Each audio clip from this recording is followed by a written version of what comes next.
Hello everyone, আসসালামু আলাইকুম। আশা করি সবাই ভালো আছো, সুস্থ আছো। তো আমরা এর আগে আমরা বিন্যাস এবং সমাবেশ চ্যাপ্টারে লেকচার নাম্বার 4 নিয়েছিলাম।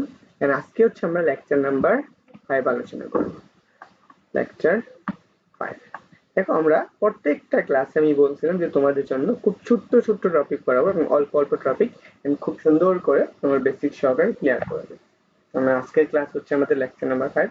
তোমরা যারা এই পর্যন্ত পাঁচটা দেখে আসছো, তা আশা করি সবকিছু ক্লিয়ার আছে। যদি কারো কোনো সমস্যা থাকে অবশ্যই কমেন্টে জানিও যে কার কোনটা সমস্যা আছে। অবশ্যই আমি চেষ্টা করব সবটুকু একদম ক্লিয়ার করে দেওয়ার জন্য। এন্ড আজকের ক্লাসে আমরা ফ্যাক্টোরিয়াল নিয়ে আলোচনা করব। তো তোমরা এর আগে অনেক জায়গায় তোমরা ফ্যাক্টোরিয়াল দেখে আসছো। তুমি 9 10 বলো অনেক জায়গায় ফ্যাক্টোরিয়াল দেখছো, তাই না? তো ফ্যাক্টোরিয়াল মানেটা কি? ফ্যাক্টোরিয়াল হচ্ছে, এটাকে বলা হয় ফ্যাক্টোরিয়াল। বুঝতে পারছো? ফ্যাক্টোরিয়াল চিহ্ন বলা হয়। তাহলে ফ্যাক্টোরিয়াল মানেটা কি? তাহলে দেখো, এখানে আমি সংজ্ঞা লিখে রাখা হয়েছে যে কোনো স্বাভাবিক সংখ্যা এর ফ্যাক্টোরিয়াল বলতে বোঝায় 1 থেকে এর n পর্যন্ত স্বাভাবিক সংখ্যার গুণফল। স্বাভাবিক সংখ্যার গুণফলকে বলা হয় ফ্যাক্টোরিয়াল। তো আমরা চলো এটা কেমনে বুঝবো ফ্যাক্টোরিয়াল বলা হয়। তো চলো আমি এটা একটু দেখাই। মনে করো তোমাকে 3 ফ্যাক্টোরিয়াল দিচ্ছে। কি বলছে? 3 ফ্যাক্টোরিয়াল। 3 ফ্যাক্টোরিয়াল মানে হচ্ছে কি যে n, আমি এইখানে n বলতে ওই সংখ্যাকে মনে করো 1 থেকে 3 পর্যন্ত সংখ্যার স্বাভাবিক গুণফল। তাহলে কত? 3 3 into 2 into 1। এই যে এটাকে আমার এর ফ্যাক্টোরিয়াল বলা হইতেছে। তাহলে এখন আমি এইটুকু যদি ফ্যাক্টোরিয়াল গুণ, তাহলে আমি কত পাইতেছি? 6। তাহলে 3 ফ্যাক্টোরিয়াল মানে হচ্ছে কত? 6।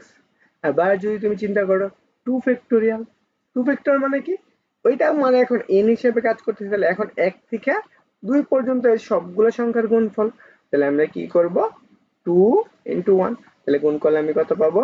2 পাবো। তাহলে এই যে এটাকে আমাদের বলা হয়েছে যে ফ্যাক্টোরিয়াল সংখ্যা। এছাড়া তুমি আরেকটা যদি চিন্তা করো, এটা হচ্ছে 4 ফ্যাক্টোরিয়াল। 4 ফ্যাক্টোরিয়াল, 4 ফ্যাক্টোরিয়াল মানেটা কি?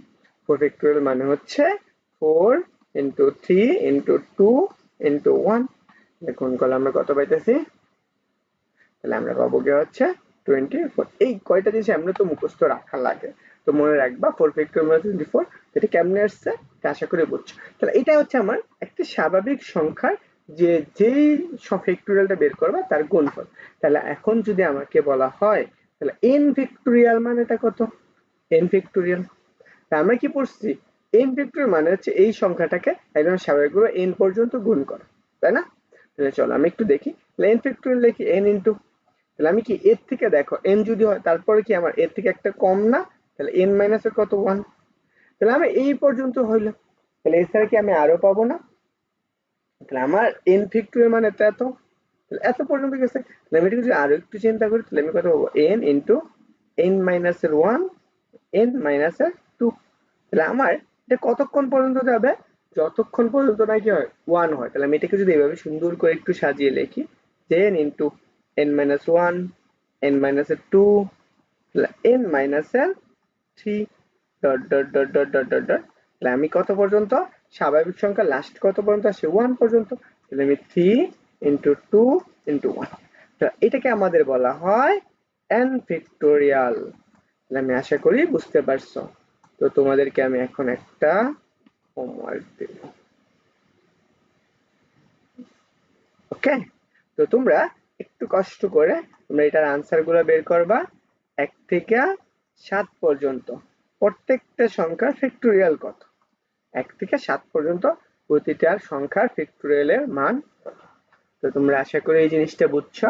এন্ড বুঝে থাকলে অবশ্যই কমেন্টে জানাবা। তো তোমাদের সবচেয়ে গুরুত্বপূর্ণ হবে n ফ্যাক্টোরিয়াল বের করা। n ফ্যাক্টোরিয়াল মানে হচ্ছে যে আমরা একটা স্বাভাবিক সংখ্যার ফ্যাক্টোরিয়াল মানটা বের করা। কত? 1 থেকে ওই সংখ্যার স্বাভাবিক সংখ্যার গুণফলটা। ওকে? এখানে স্বাভাবিকটা বানান ভুল হয়েছে, একটু লিখে নিও। ওকে? স্বাভাবিক সংখ্যার গুণফলকে বলা হয় ফ্যাক্টোরিয়াল। আশা করি সবাই বুঝছো। তো সবাই বুঝে থাকলে অবশ্যই কমেন্টে জানিও।